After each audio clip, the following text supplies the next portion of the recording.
Dr. Wingding's Gaster. Just a reminder that that's his full name, and that's really funny. Anyways, Gaster here has been put on trial for allegedly driving at least 2 Darkners insane, potentially kidnapping a deer, and generally being a pretty spooky guy. Yet it's interesting to hear the conflicting attitudes surrounding a character who's existed for almost a decade, yet we know almost nothing about. Some people imagine him as this eldritch, multiversal, demonic force with this grand evil plan, and everything in the game is gonna lead up to the reveal that it was him all along. But I've also seen others who think Gaster is just gonna show up at the end of Deltarune as this noble entity who just wants to test your strength to ensure you're truly ready to banish the angels' heaven and save the world. Now, I'm gonna be honest, I've always just assumed that Gaster was evil. I mean, maybe this is profiling, but like, 666, darker yet darker, the whole emotionless mad scientist thing, the fact that his entire existence up to this point has essentially been an analog horror creepypasta ARG. It doesn't really strike me as the noble type, you know? But as I was writing a script for a different Gaster video, which I'll talk about later, it was a question that kept coming up. Is Gaster really the big bad antagonist of Deltarune? Do we have any real evidence, other than the consistent demonic motifs and cult of gray creepy monsters, that he could be evil? So like any good theory video essayist, I proceeded to overanalyze every small detail of our favorite 273 game to see if there was really a case to be made that Gaster, intimidating as he seems, is actually innocent, and perhaps someone else has been pulling the strings the entire time. So today, I'm going to be playing both the prosecution and the defense, simply presenting the evidence for and against his case to you, the jury, for your deliberation. Is W.D. Gaster actually innocent? Starting with the prosecution, let's take a look at the biggest allegations currently being held against the man who speaks in hands. That he drove Jevil and Spampton to the madness we witness in-game. There are other accusations, such as him being the knight or having to do with Dess's disappearance, but the super bosses, especially Spampton in particular, have the most concrete traces of Gaster. As pointed out by other theorists, Jevil and Spampton share some of Gaster's prominent design motifs. Jevil has that weird face thing going on, and Spampton has a white head and black outfit. Now that could be a coincidence, but that isn't the only motif these characters share. In their battle music, the shared melody between The World Revolving and Big Shot is often referred to as the Freedom theme. As pointed out in this video by Andrew Cunningham, the main motific idea of this melody is literally just Gaster's theme. Wait a minute. Play that again.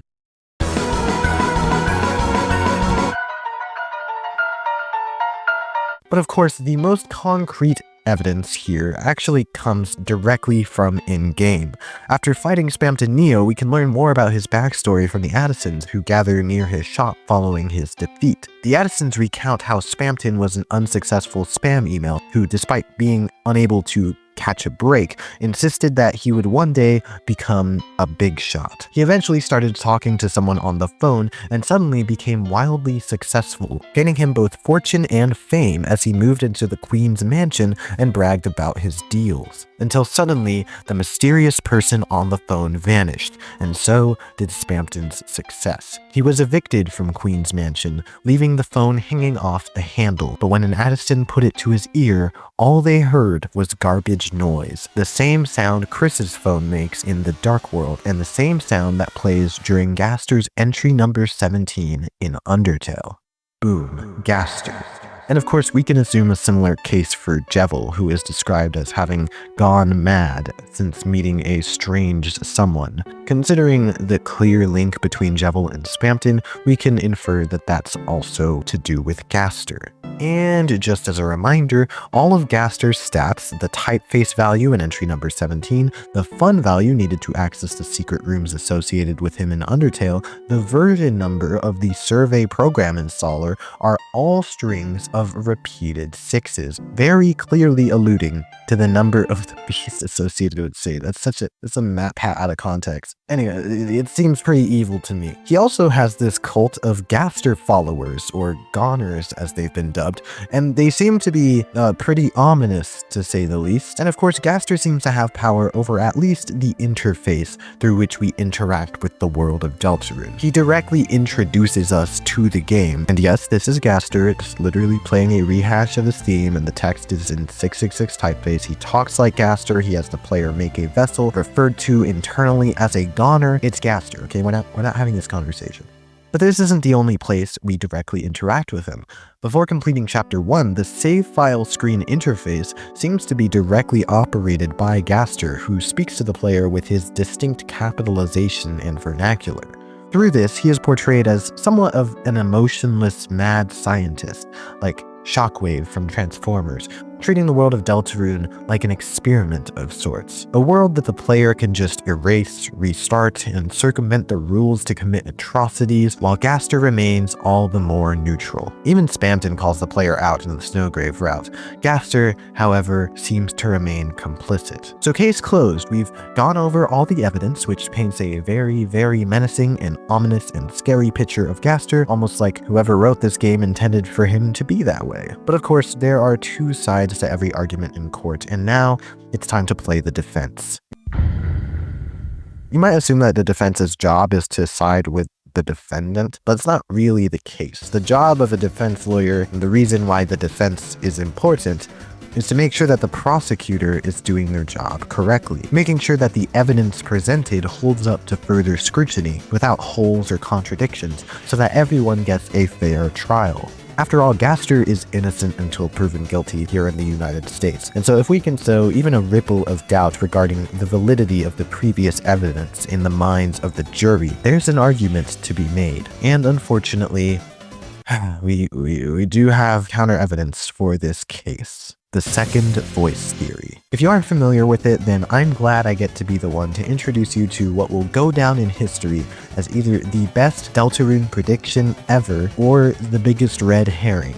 Basically, at the end of the introduction sequence, after creating a character and all that, the player is told that their creation will now be discarded and no one can choose who they are in this world. Unfortunately, for the sanity of people who got bullied in middle school, these few sentences happen to be in a different typeface than the one we've associated with Gaster. They contradict with his otherwise consistent speaking style and the way that it's been presented. And in the Japanese translation, this disparity is retained, utilizing a speaking style not only different from Gaster's, but more similar to Kara's from Undertale. Look, it doesn't really matter if this second person is somehow Kara, despite the fact that they're from a different game and already have a clear equivalent in this AU.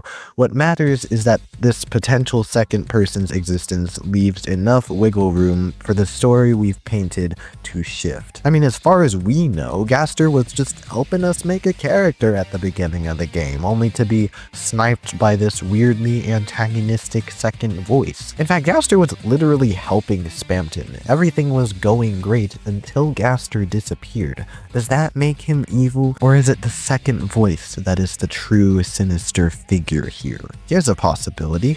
Think about the absurdity of this opening sequence. Gaster pops up and establishes communication with us as he describes it. He offers us a vessel, a new body, the promise of a new life. He allows us the freedom to make a bunch of choices here, even ones that don't really seem that important. It feels good, doesn't it? To have all this power, this choice, and the implied promise that what we choose will matter. Until all of a sudden, we get inexplicably cut off from Gaster by this second voice who strips this freedom away from us. Now think about this entire experience. Is there any other scenario that we know of in which someone establishes communication with Gaster with the promise of a new life, the promise of freedom, the promise even of a new vessel, only for Gaster to inexplicably vanish and all that freedom to disappear with him? Spamton G. Spamton.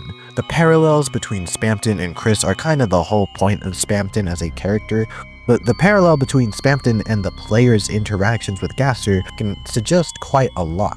For one, I've always found it kind of weird that Gaster just ditches Spamton. I mean, he was helping him out until he supposedly vanished. However, if there really is a second person who cut off the player's communication with Gaster, then maybe that's what happened with Spamton too. After all, when one of the Addisons checks on Spamton's room as he's being evicted, he hears a voice coming through the phone, as if Spamton left mid-conversation. But who was he talking to if Gaster already vanished at this point? Maybe it's the second voice, whoever that may be, taunting Spamton the same way they taunt the player after ripping their dreams of freedom away from them. The garbage noise in the background doesn't have to necessarily be associated with Gaster, but I've always kind of just associated it with darkness. It plays as Gaster describes his experiments procuring darkness in entry 17, and it plays in the dark world, despite Gaster not really always being there. The other question is how exactly Gaster was aiding Spamton. Back when we only had chapter 1 with Jevil, most people assumed Gaster had just told him that he was living in a video game and that's what drove him mad. But Spamton's story, combined with the parallels to the introduction sequence, starts to reveal what he's actually doing.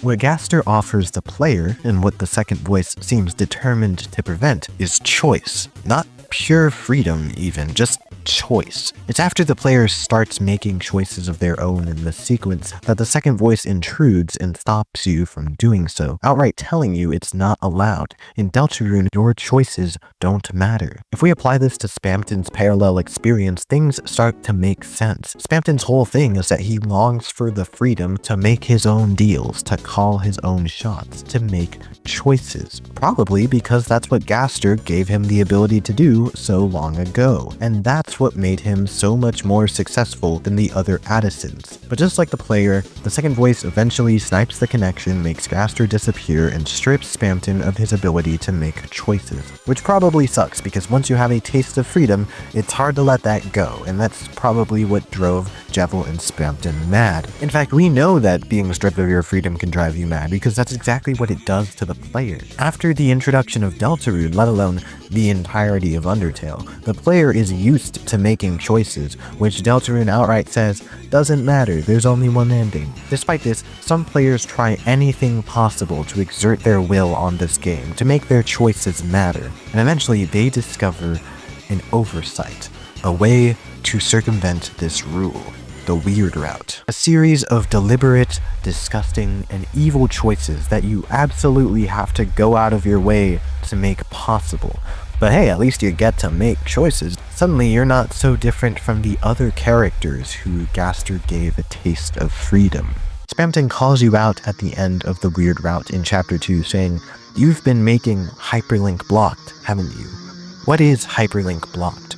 It's probably not freedom because he can say that word. But based on how he uses it in this sentence, it sure does make sense that we've been making choices. I'm gonna be honest, I've never really paid too much attention to the second voice stuff, but it's starting to seem like the second voice is the one in the wrong here, preventing Gaster from spreading freedom to the masses and imposing a world without choice. So let's go back to the question from the beginning of this video. Is Gaster innocent? Nah, he's probably still evil. I mean, just look at him. For as much as it seems cool that he's giving people the ability to make choices, we've kind of seen through the weird routes that it mostly just leads to murder. Like, the story of Deltarune is already a pacifist route, and the only choice you could make would be to start killing. Deltarune seems to be associating choice and freedom with negative things, like death and crazy super bosses, so I still think that Gaster could be a main antagonist. After all, it'd be kinda lame to have all this build-up for a character over the course of a decade or two at this point, only to overshadow them with a second, more evil and powerful character. And I don't want to talk about Kara right now, you can discuss that in the comments. Like I said earlier, this whole video was written as a side quest while writing a bigger, more comprehensive video about Gaster. It's essentially going to be breaking down Gaster from a writing point of view. Like, why did Toby Fox decide to make this incredibly contrived and metafictional character? What message is he trying to convey narratively? This video is just a part of that research, trying to discern whether or not Gaster could be a main antagonist of Deltarune. And you can disagree with that, I'm just kind of putting all the evidence and arguments into this video so I don't have to shove it into a much longer form video, you know? But yeah, subscribe to see that video whenever it gets finished. I post a video on this channel every week regarding Undertale, Deltarune, Toby Fox, all that stuff. And you can join the Patreon to support the channel directly and get early access to every video as soon as I finish them. You can also join our Discord server to hang out and help our community grow. This is a brand new channel, so we need all the support we can get. Thank you guys for watching. Thank you to everyone who's already subscribed. And also shout out to our first patron from last week's video, Marrow Sharp. Hope you guys have a great day, and I'll see you all next week.